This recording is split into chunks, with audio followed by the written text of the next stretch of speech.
Beautiful Hindi कहानी में आपका स्वागत है। आज की कहानी है गरीब की बद्दुआ। शादी से पहले ज़िंदगी बहुत अच्छी थी। माँ बाप का घर था, सुख और सुकून मेरी ज़िंदगी में था। कोई फिक्र था ना कोई गम। शादी हुई तो मेरे ससुराल में भी सब कुछ बहुत अच्छा था। दुख और गम तो मुझसे कोसों दूर थे। जब लोग अपने दुखों और गमों की बातें करते तो मैं उनका मुंह देखती रहती या झूठी हमदर्दी जता देती। पर मेरे पति बहुत दयालु और हमदर्द इंसान थे, क्योंकि बचपन में उन्होंने बहुत दुख देखा था, इसलिए वो लोगों के दुखों और गमों को समझते थे। वो अच्छी तरह जानते थे कि गरीबी क्या होती है और कैसे इंसान को अंदर से तोड़कर रख देती है। वो अक्सर ज़रूरतमंदों की मदद कर दिया करते और मुझसे भी कहते कि अगर तुम्हारे दरवाजे पर कोई गरीब कुछ मांगने आ जाए तो उसे खाली हाथ मत लौटाया करो, कुछ ना कुछ ज़रूर दे दो। मगर मुझे तो मांगने वालों से सख्त नफरत थी। एक दिन की बात है, चाय पीने बैठी तो दरवाजे पर दस्तक हुई। सर में तेज़ दर्द था। बेमन से उठकर दरवाज़ा खोला तो देखा एक औरत सामने खड़ी थी। भगवान के वास्ते कुछ दे दो, मैं बहुत भूखी हूँ। उसे देखकर बहुत गुस्सा आया। खैर, गुस्से को पीकर उसे भिक्षा दे दिया और वापस लौटी तो चाय ठंडी हो चुकी थी। अभी अंदर आए 2 मिनट भी ना हुए होंगे कि फिर से दरवाजे पर दस्तक हुई। मुझे लगा मेरी काम वाली बाई होगी। दरवाज़ा खोला तो वो नहीं, एक औरत थी। साथ में 3 से 4 साल का एक बच्चा भी था। कहने लगी, मेम साहब, ये मेरा बच्चा है। मेरा पति अब इस दुनिया में नहीं है। मुझे कुछ पैसे दे दें जिससे हम लोगों का गुजारा हो जाए। अभी मैं उसे डांटकर भगाने ही वाली थी, तभी मेरी काम वाली बाई रेखा आ गई। रेखा, देख तो सही, इन कमबख्तों ने सुबह से नाक में दम कर दिया है। 1 मिनट भी चैन से बैठने नहीं देते। मेरी चाय भी ठंडी हो गई। मेम साहब, आप अंदर जाइए, इनसे तो मैं निपट लूँगी। इतना कहने के बाद उसने जेब से एक सिक्का निकालकर औरत के हाथ पर रख दिया और दरवाज़ा बंद कर दिया। मैंने कहा, रेखा, मेरे सर में बहुत तेज़ दर्द है, एक अच्छी सी चाय बना दो। रेखा भी चाय बनाकर मेरे पास लाई ही थी, तभी एक औरत छोटे से बच्चे के साथ बेधड़क अंदर आई और बरामदे में आकर बैठ गई। रेखा, क्या तुमने दरवाज़ा खुला ही छोड़ दिया था? बंद तो किया था मेम साहब, फिर ये औरत अंदर कैसे आ गई?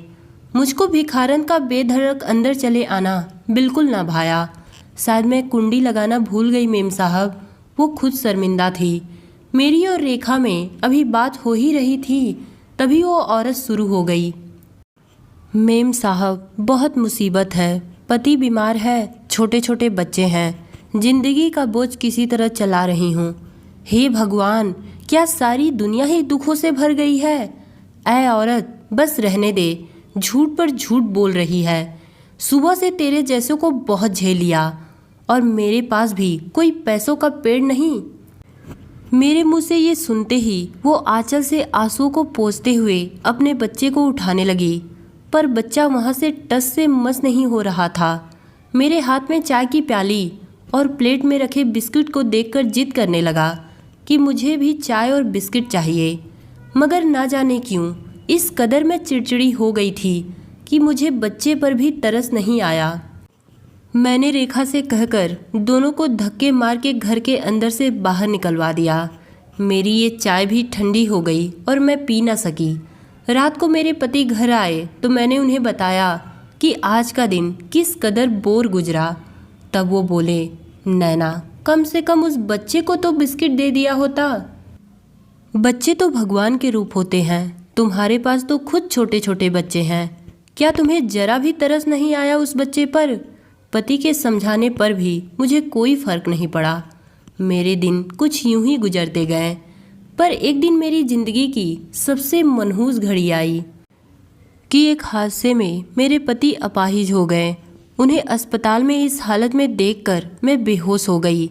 मेरे बच्चे अपने बाप की ये हालत देखकर रो रहे थे। लोग तसल्लियाँ देते हुए कह रहे थे कि अब तो जो होना था सो हो गया। शुक्र करो कि भगवान ने तुम्हारा सुहाग बचा लिया। अपने पति और बच्चों की ये हालत देखकर आज मुझे बहुत सी बातें याद आ रही थी। ना जाने किस दिन के गुरूर ने मेरी ज़िंदगी बर्बाद कर दी। अजीत बहुत दिन तक अस्पताल में रहे। घर आ गए तो भी व्हील चेयर पर ही थे।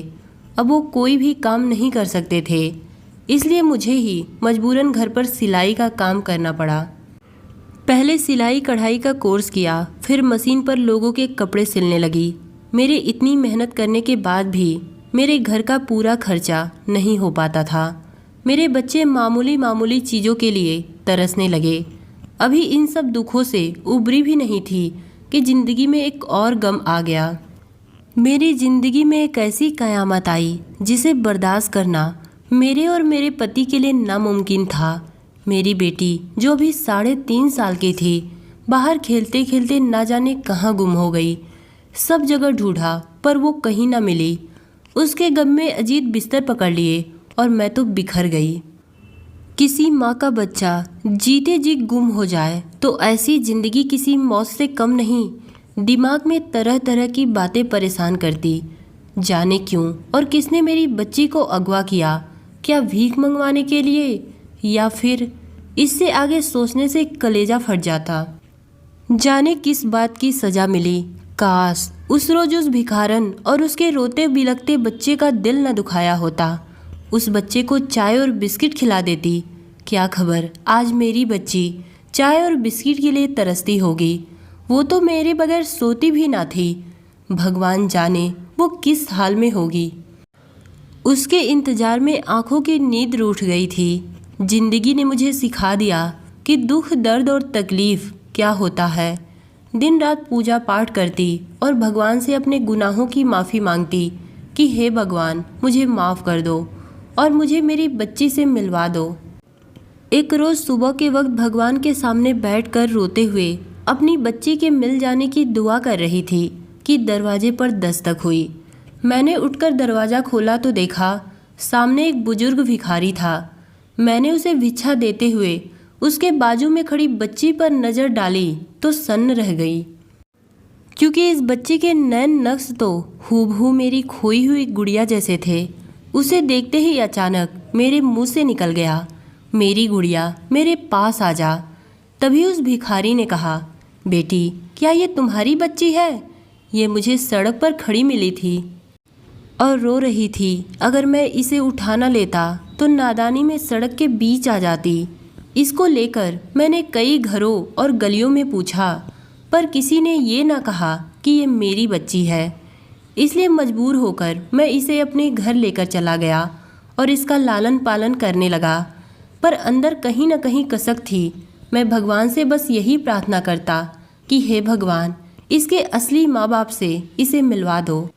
इसलिए भिक्षा मांगते हुए इसे साथ लेकर निकलता हूँ कि शायद इसके माँ बाप कहीं मिल जाएं। बाबा के मुंह से ये सब सुनकर मेरे आंसू निकल आए और भगवान का शुक्र अदा किया और अपनी गुड़िया को अपने बाहों में भर लिया और खूब रोई। ये सब सुनकर व्हील चेयर से मेरे पति भी दरवाजे तक आ गए। हमने उस बाबा की बहुत खातिरदारी की और उनसे कहा कि जब चाहे आप और आपकी पत्नी मेरी बेटी से मिल सकते हैं। ये सब सोचकर मैं मन ही मन बहुत शर्मिंदा भी हुई कि जिन फकीरों और गरीबों से मुझे घिन आती थी, आज उसी फकीर ने मेरी बेटी को अपनी बेटी बनाकर हिफाजत से अपने पास रखा। इस वाकया के बाद मैं गरीबों और फकीरों की बहुत इज्जत करने लगी। दोस्तों, इस कहानी से हमें यही सीख मिलती है कि घमंड और गुरूर तो भगवान का भोजन होता है और हमारे पास जो कुछ भी है उन्हीं का दिया हुआ है, इसलिए घमंड किस बात का। तो दोस्तों, ये कहानी आपको कैसी लगी कमेंट में बताइएगा। धन्यवाद।